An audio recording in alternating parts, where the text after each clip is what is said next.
इतनी बेइज्जती करनी है तो साथ में मत बैठो ना।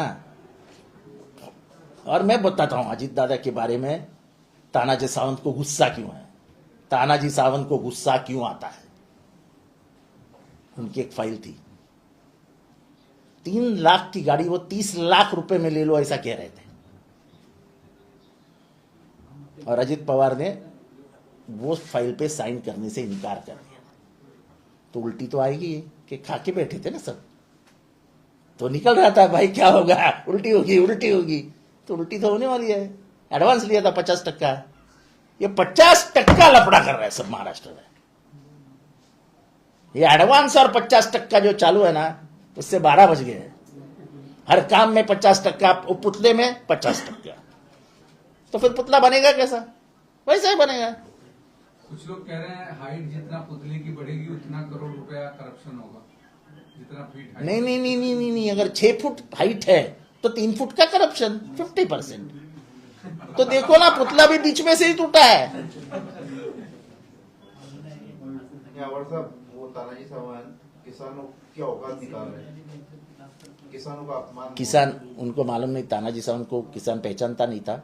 अगर उसकी खेती की 50% जो खेती उगती है वो कहता कि 50% आप ले लो और कुछ मदद करो, तो तानाजी सावंत कंधे पे हाथ डाल के गाड़ी में बिठा के बंबई में लेके आते, सौदा करके निकल जाते। आजकल महाराष्ट्र में 50 सब काम होते हैं,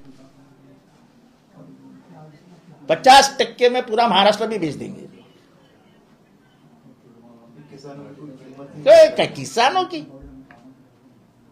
आशा वर्कर पिछले अक्टूबर नवंबर में उन्होंने आंदोलन किया था, कहा गया था 5,000 रुपए देंगे, आज तक 1 रुपया दिया नहीं। इतना ही नहीं तो उनको जो अनुदान दिया जाता है वो भी बंद है। और सबसे मेहनती काम अगर कोई करता है तो आशा वर्कर करती है, वो दिन भर में 150 घर में जाती है।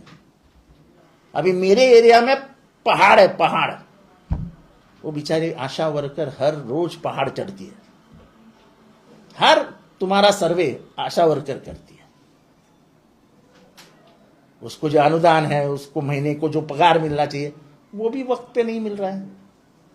मैं तुमको मांगता है तो सुनाता हूं, मेरे पास वीडियो है।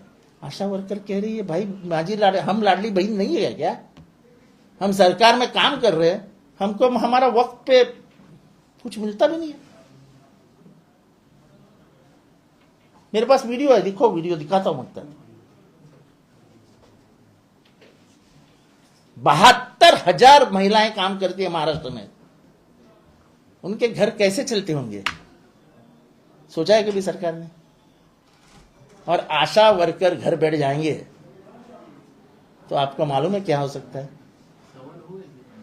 कोई मालूमात ही नहीं मिलेगी कि घर में क्या हुआ है, कितने डेंगू के पेशेंट है,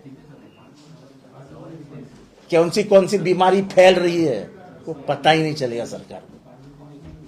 उनको बोलते हैं शाम को 5 बजे ऑनलाइन हमको बता दीजिए क्या हो रहा है। ऑनलाइन बताने के लिए वो स्मार्टफोन लगेगा, स्मार्टफोन लगेगा तो उसका क्या, वो रिचार्ज नहीं, वो क्या बोलते इंटरनेट को, हाँ वो डेटा बिटा को जो भी जिससे फॉरवर्ड हो जाता है वो चार्ज करना पड़ेगा। उसकी कीमत नहीं है क्या? अगर समझो 50 रुपए का भी रिचार्ज कर दिया, 50 रुपए का होता नहीं है रिचार्ज, कुछ 500 रुपये भरने ही पड़ते रिचार्ज के लिए। अपन समझो कि 50 रुपये तो 1,500 रुपया महीने का रिचार्ज पे गया। उनकी तनख्वाह भी नहीं है 1,500 रुपया। मैं ये समझना चाहूंगा, मैंने इसके ऊपर अभ्यास नहीं किया है, कि इतना एक्सप्लॉइटेशन महिलाओं का हो रहा है, शोषण हो रहा है, इनको मिनिमम वेजेस एक्ट के अंदर क्यों नहीं लिया जाता है? अगर हम सफाई काम करने वाले आदमी को 20, 22, 25 हजार रुपए दे रहे हैं, तो फिर ये भी महिलाएं उतनी ही मेहनत से काम करते हैं, तो उनको कानून के दायरे में जो किमान वेतन आयोग के माध्यम से पैसा दिया जाता है, ये इनको क्यों नहीं दिया जाता है? मैं तो अचंभित हो गया उनके हालात सुन के। 1,500 रुपया, 2,000 रुपया, 300 रुपया। अरे आधुनिक भारत में ये व्यवस्था है उनकी लड़ाई ये अब मिनिमम वेजेस एक्ट के साथ होनी चाहिए। सरकार लगातार कह रही है कि लाडली बहन योजना के जरिए हम पूरे महिलाओं के पास तक जा रहे हैं, महिलाओं देखो, का मैं तुमको वीडियो अभी सुनाता हूं, ये अपना खत्म हुआ तो वीडियो सुन लीजिए, वो महिलाएं क्या क्या बोल रही है। जरूर तुम्हारी लाडली बहन योजना है, तुम पैसे दो, तुमको बहुत अच्छा लग रहा है, वो भी हमें मालूम है। सुरक्षा का क्या करने का, जरा उसके बारे में बात करेंगे।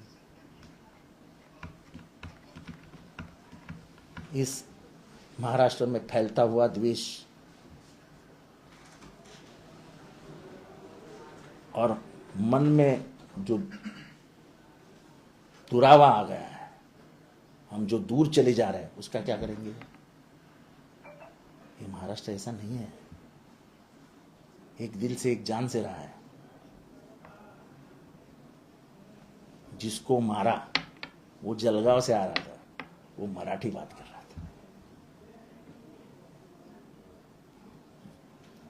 वो हमारा ही आदमी है ना, मराठी बात कर रहा था। भाषा के ऊपर मैं नहीं बोल रहा हूं, भाषा के ऊपर किसी को ये नहीं कर रहा हूं, लेकिन मराठी संस्कृति में ये सब नहीं है। हम एक दूसरे का हाथ पकड़ के एक दूसरे को आगे ले जाते हैं, ये मराठी संस्कृति है। अभी अभी हाल में दही हंडी हुई ना, नीचे थर पे कौन था और ऊपर कौन था, किसको मालूम है क्या? उसकी जात पात, जन्म कहाँ हुआ है, हिंदू है, मुसलमान है, सिख है, ईसाई है। ये महाराष्ट्र है, और ऐसा त्योहार सिर्फ महाराष्ट्र में मनाया जाता है, और महाराष्ट्र के बाद स्पेन में। और ये बहुत नजदीक से देखा है मैंने। ये महाराष्ट्र में जाति पाति की राजनीति क्यों नहीं चली? क्योंकि गणपति उत्सव हो, नवरात्रि हो, ईद हो, दिवाली हो, हम सब मिलके मनाते थे।